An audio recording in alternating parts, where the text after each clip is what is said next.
asalaamualeykum wa rahmatullahi wa barakaatuhu. bokkum jullit bi dama bëggoon man ak yow ñu séq benn waxtaan man ak yow.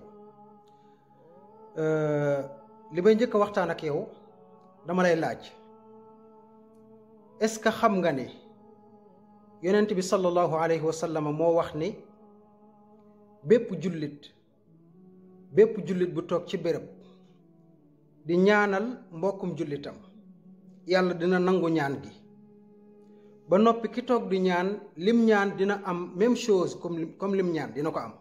est-ce que xam nga loolu? soo ko xamee baax na, soo ko xamul maa ngi lay confirmer que yonent bee ko wax alayhi salaatu wassalaam. par exemple x mu ngi ni toog di ñaanal xaritam y, maanaam x mu ni yàlla maa ngi lay ñaan sama xarit y yàlla na nga ko jéggal.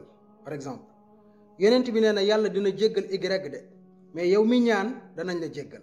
loolu moom yonent bee ko wax, bàyyil xel muy benn. léegi waxtaan bi nag mooy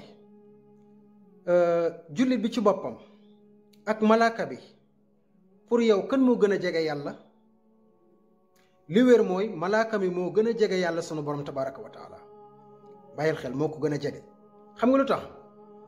malaaka mi ci boppam yàlla moo ko seedeel boppam, nee na malaaka mi du mooy yàlla mukk ba ko yàlla bindeek tey, du mooy musta mooy yàlla, du wax lu ko yàlla wax loo wut, balaa moo nooyi sax day xaar sunu borom jox ko ndigal ak nooyi mu doo ko nooyi.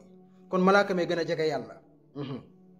kon tey su fekkoon dañ ne la nañ teg benn jullit mu di la ñaanal, wala ñu teg malaaka bi di la ñaanal, looy d'accord? man de su dee man la damay d'accord malaaka bi laay jël. malaaka bi laay jël parce que moo gën a jege yàlla. ndax nit ki ak nu mu mën a mel yenn saa yi dana mooy suñu borom, yenn saa yi mu def ay njombe wala mu wax lu yoonam nekkut. kon malaaka bi moo gën a am yaakaar, donte yonent bi confirmé na que jullit bi danañ ko nangul ñaan gi, mais malaaka mi moo gën a jege sunu borom, kon malaaka bi laay jël. d'accord nañ ci loolu? ay ca bismillah. léegi déglul bu baax ma wax la.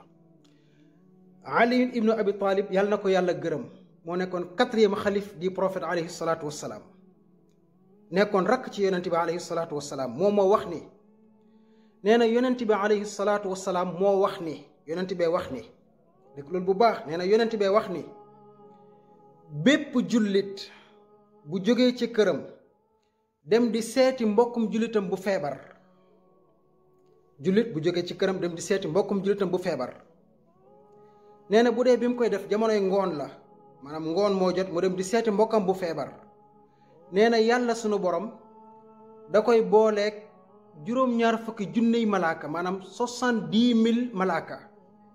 70,000 malaaka la yàlla di yebal ne ko ànd leen ak waa jële. ñooñu lu ñu def? nee na 70,000 malaaka yi dañuy wax ne ko yàlla na nga jéggal kii di seeti mbokkam bi, yàlla na nga jéggal kii di seeti mbokkam bi, di ko wax ba keroog suba di jot.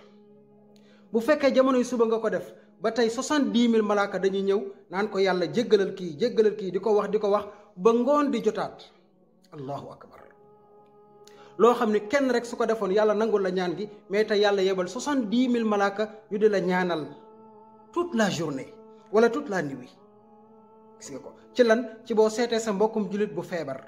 yemul foofu di, te yonent bi nee na yàlla dina la bayal benn tool ca aljanna, tool boo xam ne dafay bëri ay fleur, ay garab nekk biir aljanna, ñu dul la ko arroseel ba keroog ngay faatu boo ñëwee nga dugg ci kër googu. yonent bi alayhi salaatu wasalaam moo ko wax ci xadisu bu Ali abu daawuda moo ko soloo. kon mbokkum jullit, ndekete sa mbokkum jullit feebar ci këram nga jóge sa kër di ko seeti, aw yiwam kenn xamut nu mu tolloo. lu mat 70,000 malaaka di la ñaanal yàlla jéggal la ci ay jéego yooyu dox ci sa mbokkum jullit ngir seeti ko. mbokkum jullit nañu ko bàyyi xel bu baax, man ak yow. du ñàkk ñu gis sunuy mbokk yu feebar, nañu jóg dem seeti leen ndax ñu am ci yiw wi yonent bi alayhi salaatu wasalaam wax. lii may waxtaan bi mbokkum jullit, nañu ko bàyyi xel bu baax.